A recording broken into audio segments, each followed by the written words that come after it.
Hyderabad Nimboli అడ్డలో CWC సమావేశం ప్రారంభమైంది. పూర్ణిమ సాయిని తల్లిదండ్రులకు అప్పగించే విషయమై కమిటీ నిర్ణయం తీసుకున్నది. ఇందుకోసం పూర్ణిమ సాయితో పాటు తల్లిదండ్రులు విజయ్ కుమారి, నాగరాజులను బాలల సంరక్షణ కమిటీ విచారించనుంది.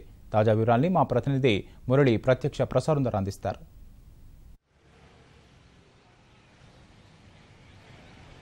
కూకట్పల్లి నిజాంపేట క్రాస్ రోడ్డుకు చెందిన 10వ తరగతి విద్యార్థిని పూర్ణిమ సాయి ఇవాళ తల్లిదండ్రులకు అప్పగించే విషయమై చైల్డ్ వెల్ఫేర్ కమిటీ సమావేశమైంది.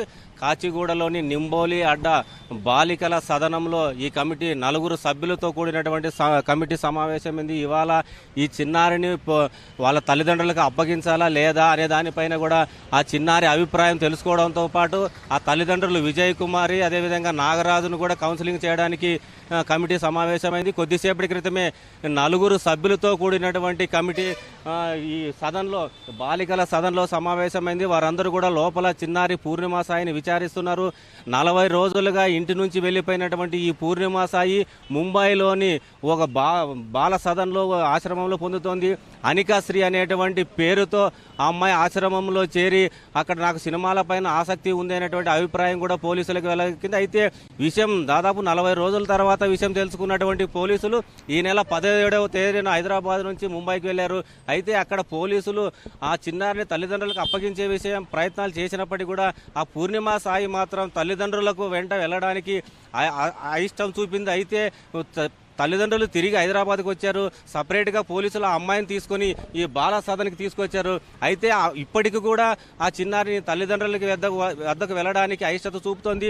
ఒక ఏడాది పాటు తల్లిదండ్రులను చూస్తే వారికి అరిష్టం అనేటువంటి అభిప్రాయం కలలో కనపడి ఒక సాయిబాబా చెప్పాడంటే ఆ విషయాన్ని ఆ అమ్మాయి పదే చెప్తోంది.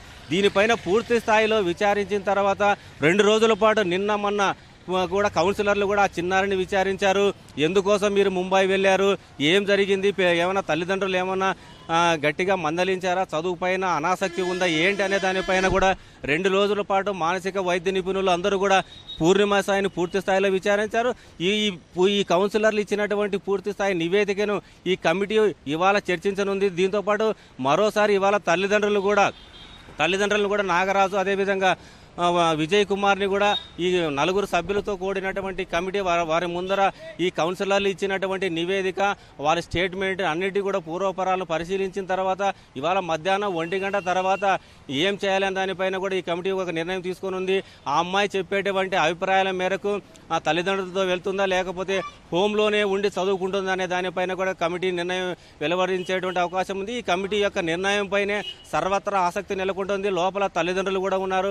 వాళ్ళందరినీ కూడా కమిటీ సభ్యులు కూడా కౌన్సిలింగ్ చేస్తున్నటువంటి పరిస్థితి. ఈ చిన్నారి చెప్పేటువంటి విషయాన్ని పూర్తి స్థాయిలో వారి యొక్క స్టేట్మెంట్ని రికార్డ్ చేసినటువంటి ఈ కమిటీ సభ్యులు 4 సభ్యులతో కూడినటువంటి ఈ కమిటీ ఆ తల్లిదండ్రులు ఎదురుగా ఆ అమ్మాయిని కూడా కూర్చోబెట్టి ఏం చేస్తున్నాము, ఏం జరుగుతోంది ఏంటి అనే దానిపైన, ముంబైకి ఎందుకు వెళ్ళింది, తల్లిదండ్రుల పైన ఉన్నటువంటి అనాసక్తి ఎందుకు ఇలా చేయాల్సి వచ్చింది అనే పైన పూర్తి స్థాయిలో కౌన్సిలింగ్ కూడా ఇప్పటికీ నిర్వహించారు.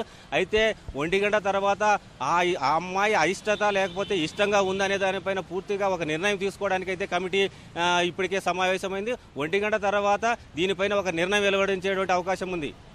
ఇది ఇక్కడ తాజా పరిస్థితి. Over to studio.